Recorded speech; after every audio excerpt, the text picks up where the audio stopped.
Hey there, Mr. Reddit here. Welcome back to another episode of r/Entitled Parent Stories. Our first story we'll be reading today, Entitled Parent Breaks My PS4.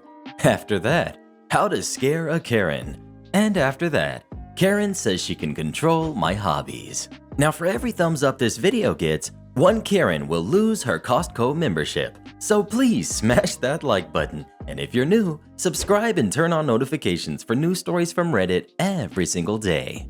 Entitled Parent Breaks My PS4. Context: I am an 18-year-old male that had a PS4. It was 2017 and we were letting people come over for my birthday party.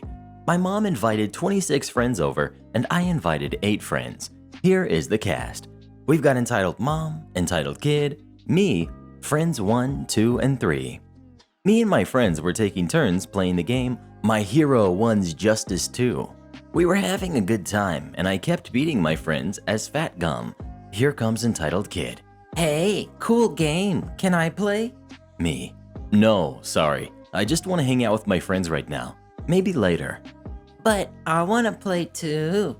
I know, but I'm hanging out with my friends. Entitled Kid storms off going to find his mom. Here comes Entitled Mom. Why can't my son play your game?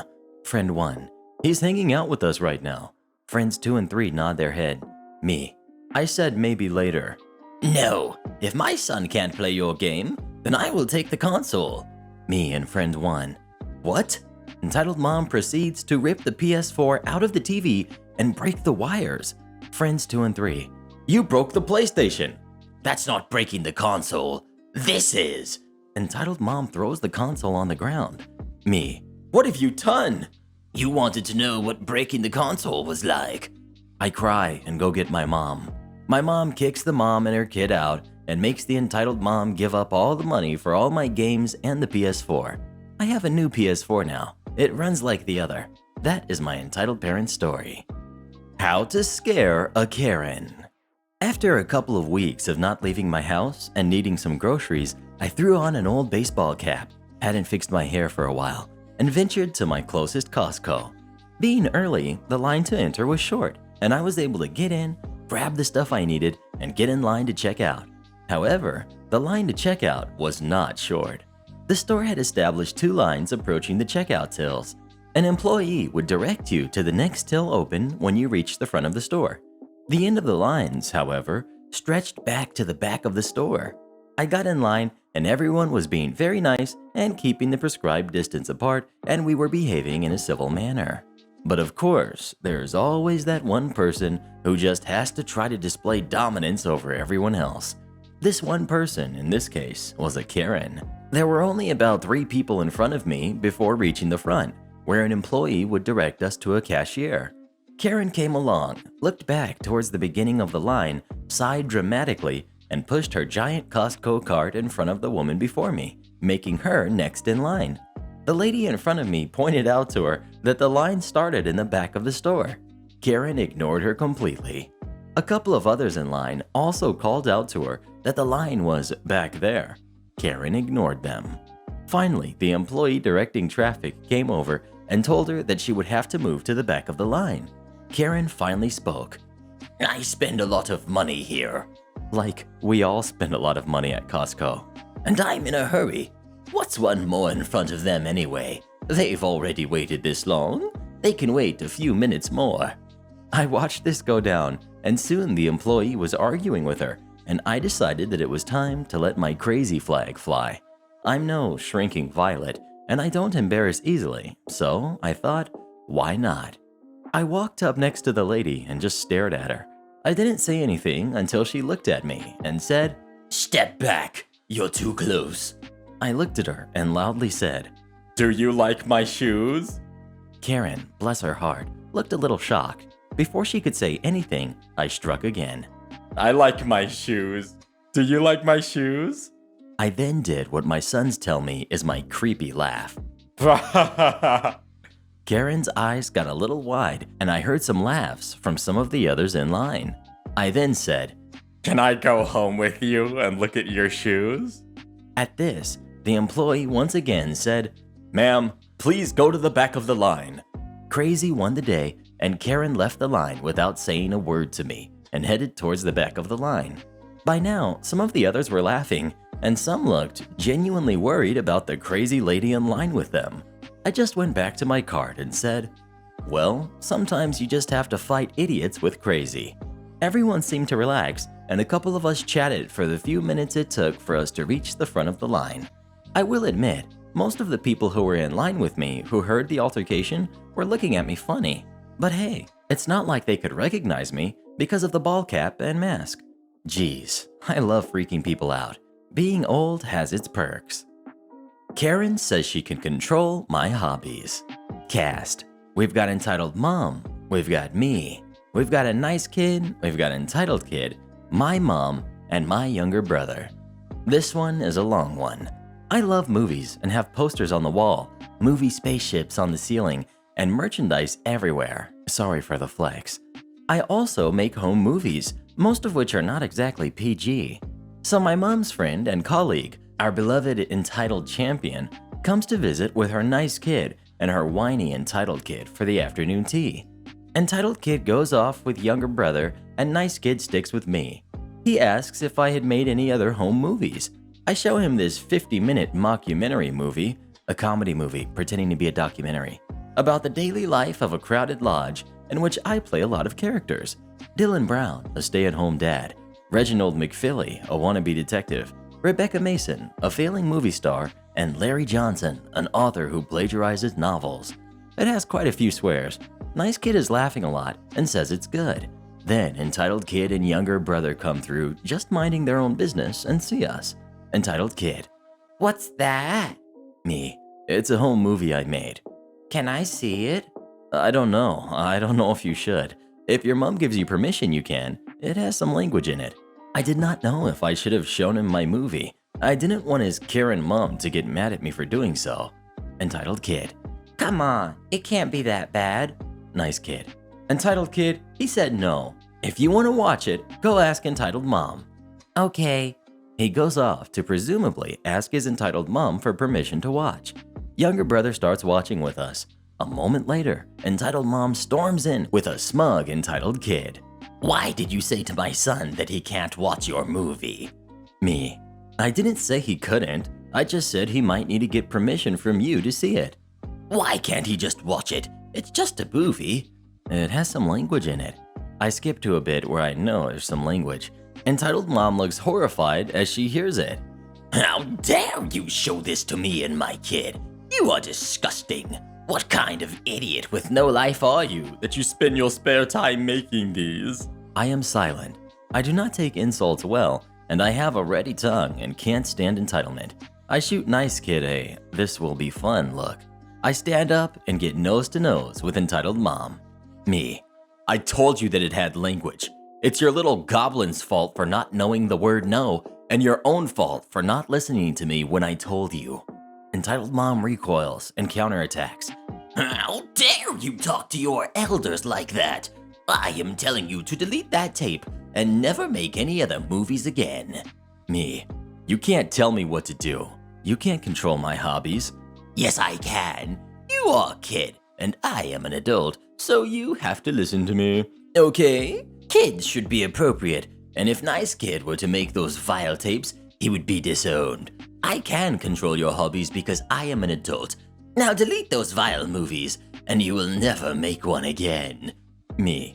Again, you can't tell me what to do. And this movie alone took 4 months to make. I had to script, make costumes, and buy props, filming and post-production, and hours of my time. So I will not delete this movie. It's like you've never done anything in your life, riding my mom and everyone's coattails to take partial credit and earn money, and you're just jealous that a 16-year-old can achieve more than you. "I do everything at work." "Okay, you don't have to delete your movie, but entitled kid wants your movie camera." Now my camera is an expensive one and cost me just about $750. But entitled kid looks excited about this and says the cringiest thing ever. "Yeah, then I can film videos of me playing Xbox and upload it to YouTube." I can't help but laugh at this, and so does Nice Kid and younger brother. Entitled kid goes red. "It's not funny. Better than your crappy movies." Me. Oh, look, I've corrupted entitled kid. Yes. High five, younger brother and nice kid. Mission accomplished. Entitled mom looks shocked. You have corrupted my kid with your disgusting films. Entitled kid, nice kid, we're going. And she leaves. Mom is very confused when we say entitled mom has left. Nice kid texts me later that night saying that entitled mom lectured her the whole way home about movies being nasty and evil and that only Disney is alright. Later, me and younger brother said we were planning a sequel to that movie with a new character called Karen. Thank you for reading. I hope you enjoyed it. Guy tried to buy my service dog. A bit of backstory. I have a wonderful service dog named Simon. He's with me for psychiatric assistance and helps keep people away from me, so I don't hurt them and they don't hurt me or cause more panic when I have breakdowns, and interrupts me if I do self-destructive behavior, like scratching at my arms and legs is a mild example. I also just generally feel safer with him when I go outside. There are a few people that I'm afraid of in the apartment complex for good reason I won't get into. And he is fairly protective of me if someone suddenly grabs me. My boyfriend and I trained this into him due to the aforementioned people. Now, my first encounter was on a trip to our mailbox. It's not super far away, and usually trips are uneventful. I had mainly brought Simon with me so he could use the bathroom. There was a man at the mailbox across the street with his son checking his mail. We'll call them Entitled Dad and Good Kid, since he was actually pretty sweet. Entitled Dad approaches me with his son. Go on, ask. I'm a bit startled at someone suddenly talking to me, and my anxiety goes up a lot, but I can deal with it. Ask what? I smile at them, and he gestures to his son, who's probably like 7 at the most. Can I pet him? Good Kid asked, quietly. Now, I absolutely have no problem with people petting my dog if they ask first. He wasn't in his vest or anything to begin with, since I wasn't bringing him somewhere dogs aren't normally allowed to be. Sure, go for it. He loves pets. I crouch down and hold Simon by his leash to assure he doesn't jump on Good Kid, as Entitled Dad seems content that I let his kid pet my dog. Entitled Dad speaks up again. How much do you want for him? I'm taken aback. I'm sorry, what? Your dog. How much do you want for him? Good Kid really likes him, and he seems great with kids. Is he housebroken? How old is he? Is he up to date on shots? My mind started spinning. Like, I know he didn't know he was a service dog. Again, lack of vest. But he was just trying to buy him off me because his kid liked to pet him. I'm sorry, I need him. He's a service dog. Entitled Dad cuts me off. I can pay you more for him then. You can just get another one. Now, Simon is, as I said, psychiatric. I trained him myself for nearly 2 years to react to my particular triggers and tics. Not that I would ever sell my best friend, but if I did, it would take way too much time and money to train another dog for what I need him to be able to do. I'm sorry, no. I stand up, and Simon walks back to my side, facing the 2 people. I guess Good Kid wasn't really listening, as he just said goodbye to my dog. But Entitled Dad wasn't done trying. He stepped closer, and I panicked. I didn't want him to grab me. I'm very small and thin. So I dropped down and did my best to fake the signs I was having a breakdown, at least physically. Simon put himself between me and Entitled Dad and Good Kid, just what he's supposed to do. Entitled Dad still reaches for me, and Simon growled quietly at him. Nothing aggressive, just a low and quiet growl telling him to stay back. When he does this, he has the tendency to tuck his ears back as a further sign of non-aggression. This set Entitled Dad off. Your mutt tried to bite me. He absolutely did not. I don't know how in the world a growl is an attempt to bite, but I kept myself hunkered down as Entitled Dad went on. I'm calling the cops and animal control, and I'll have that dog euthanized. He grabs Good Kid by the arm and drags him off to the apartment block across the street. I get up slowly, making sure Entitled Dad isn't going to come back and to make sure he isn't trying to be sneaky and see what apartment I go to. I hurry back inside, and I guess he never called either place because nobody ever showed up to talk to me or take my dog. I haven't seen or heard from Entitled Dad or Good Kid since. I know that's not like a super satisfying ending, but it was still a pretty scary run-in. Owner at print shop confuses me for a technician. Background information. Until recently, my business was still giving out wedding videos on DVD. The DVDs were labeled with custom stickers that had to be printed for each client. These had to be imported into Photoshop, positioned correctly, etc. The guys running the printers at this particular shop just never seemed able to master this skill, and usually, as soon as they finally did, they would leave or get fired, and the process would restart. By the third time this had happened, I had started teaching the printing guys how to do it, which usually meant that I just ended up doing the job myself, while they watched, and as soon as they tried doing it themselves, they'd mess it up again. As I was a regular that had been coming there for about 8 years and seemed to be the only person that could get my orders right anyways, the manager and I eventually came to a mutual agreement that when I came in, I could just go use the computer in her office and set it up myself because it would be quicker and would cost the shop much less than all the stickers they were wasting from her guys doing it wrong. This was perfect for me and went well for many months. A trip that had usually taken over an hour would now take only about 5 minutes. So one day, I had just sent my order through to the printer and I was standing by the machine waiting for it to print, when the owner walked up to me and started telling me that the printer was still getting jammed all the time. Please note, the owner and I had spoken countless times before. He usually even came out to greet me when I entered the shop. I assumed he was telling me this because he feared my order might get stuck, but I was dead wrong. To his initial explanation, I had just smiled and said, "That's good to know." He exploded on me, telling me that's not good enough and asking me what I was planning on doing about it. At this point, I thought he was accusing me of having broken his printer, and I just stood there dumbstruck. My expression changed when he mentioned how much he pays me. "Wait, what?" I asked. Suddenly, the manager came running out of her office yelling, "Boss, he doesn't work here." The owner responded with, "What?" "That's OP. He comes in here every week, almost for the last 8 years, the manager said, looking super confused about how he had forgotten who I was. As she was saying that, the actual printer technician came out of the restroom. The owner looked at him, then looked at me, looked at him again.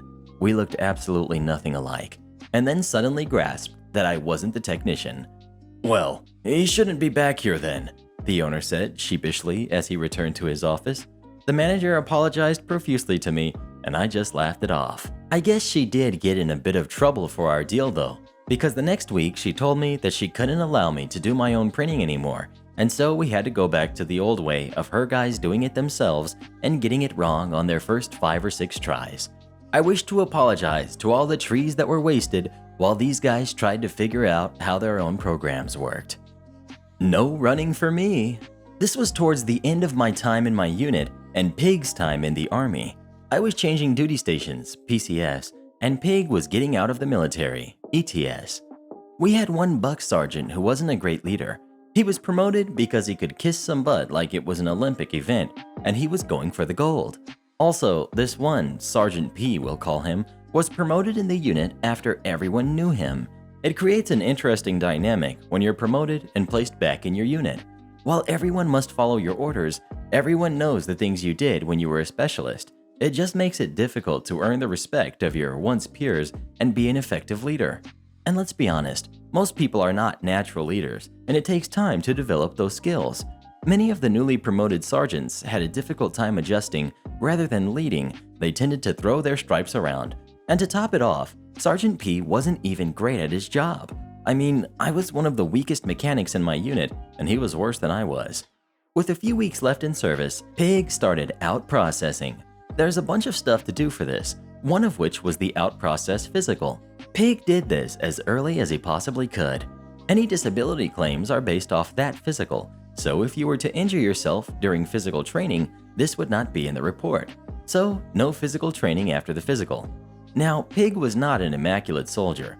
Like me, he threw the uniform in the dryer and brush-shined his boots. Pig was a fantastic mechanic though. He was one of the strongest mechanics in our unit. He could also drive anything with wheels and was assigned to the wrecker. He was the guy everyone went to when they had an issue that they couldn't figure out. So, Pig did his physical and was sitting out physical training. A few days after the physical, Sergeant P comes to Pig and tells him that we have a battalion run and that everyone is required to participate. Pig informs him of the situation and politely tells him that running ain't in the cards. Sergeant P gets belligerent and begins yelling and cursing and just in general letting Pig know where he stands rank-wise.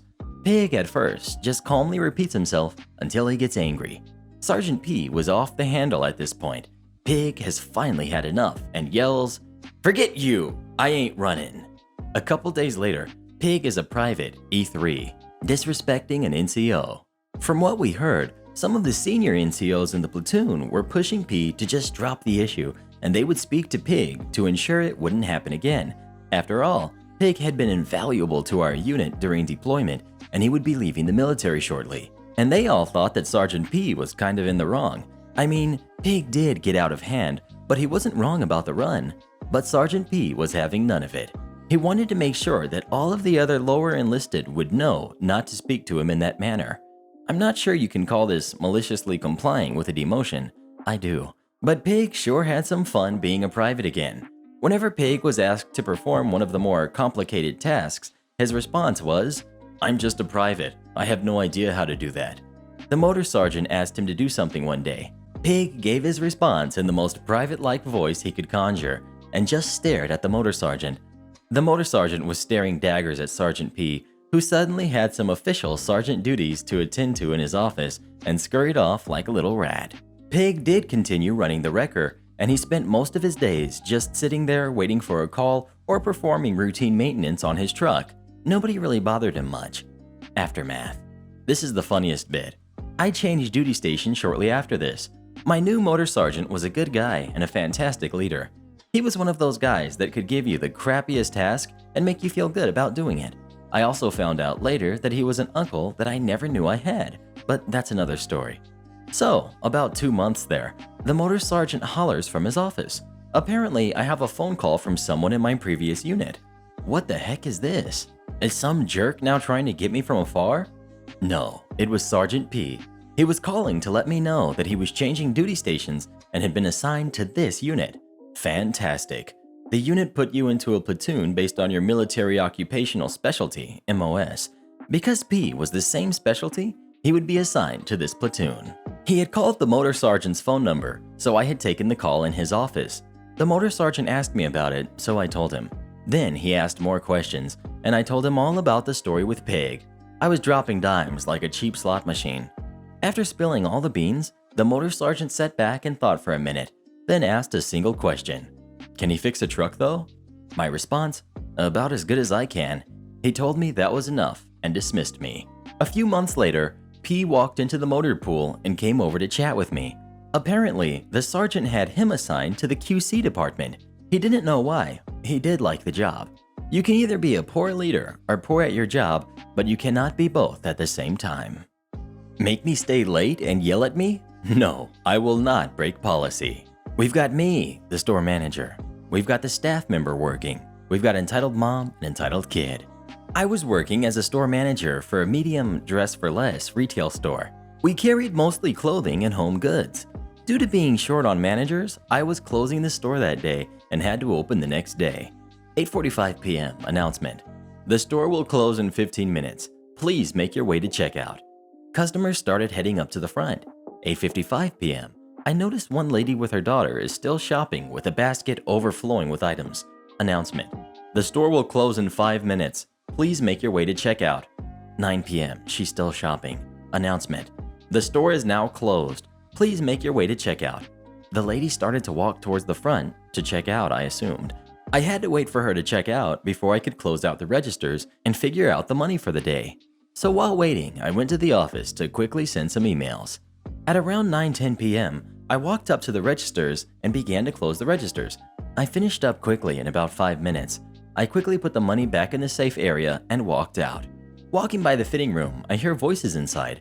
There were only 2 other employees on the sales floor, and I could see both of them straightening items. The fitting room attendant was sorting clothes to go back to the sales floor. "Is somebody in the fitting rooms?" I asked coworker. "Yeah, I think so. I told her that we are closing," she responded. "Hello, the store is now closed. We are getting ready to lock up soon. We open at 9 a.m. tomorrow." I hollered back into the fitting rooms. Soon after, a very entitled lady and her daughter came out with a lot of items, picked up her basket of stuff, and said she was ready to check out. "I'm sorry, but the store closed almost 20 minutes ago. We are open in the morning," I let her know. "No, my daughter and I need to buy all this right now," entitled mom declared to me. "That is not possible. The registers are closed, and we are about ready to head home and shut down the store," I politely told them. "That is BS. They always let me shop at this time. This is unacceptable," she yelled at me. "The store is closed. You can come in the morning to shop if you'd like," I responded assertively. "Fine. Then I demand you hold all of this for me until the morning. I will be back when the store opens to get it," she told me. Now, due to us being a discount-type store, we do not hold items, as we do not regularly get the same items. It is a company policy. "I'm sorry, but due to corporate policy, we're unable to hold your items. We open at 9 tomorrow, and if you are here, then I'm sure they will still be here," I reminded her. "What? No, these are my items," she demanded. "They are the store's items right now, but tomorrow morning they could be yours," I let her know.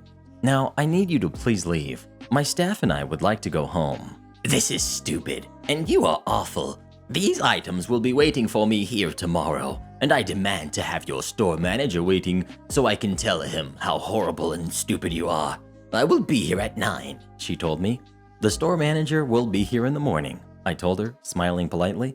Entitled Mom stormed out, kid in hand, grumbling and griping the whole time. It was late and we were all tired, so we all got our stuff ready, armed, and left the store. I get there before any staff normally to get the money ready for the day, along with my paperwork while it was quiet. I made sure to spend the extra time that morning to put the basket of items away on the shelves and racks spread through the store. Petty, I know, but it felt amazing knowing she might come in. At about 11 a.m., I was up near the front talking to the morning staff, and I saw Entitled Mom storm in, already looking mad. I watch her not even look at us and walk straight to the fitting room. Shortly after, I get a call on my earpiece from the fitting room attendant that a customer is asking for me. I stroll back, a professional look on my face, calmly ready for the storm.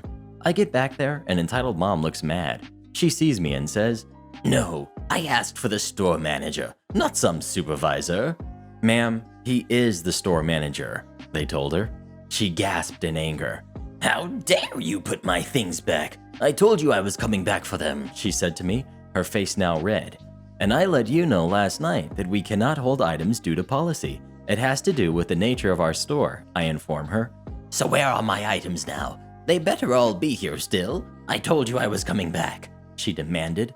"The retail merchandise is all on the sales floor. All unpurchased items get put back," I said. "I can assure you they were here when we opened, but I do not know about now." Entitled Mom huffed and started walking around, stomping and huffing.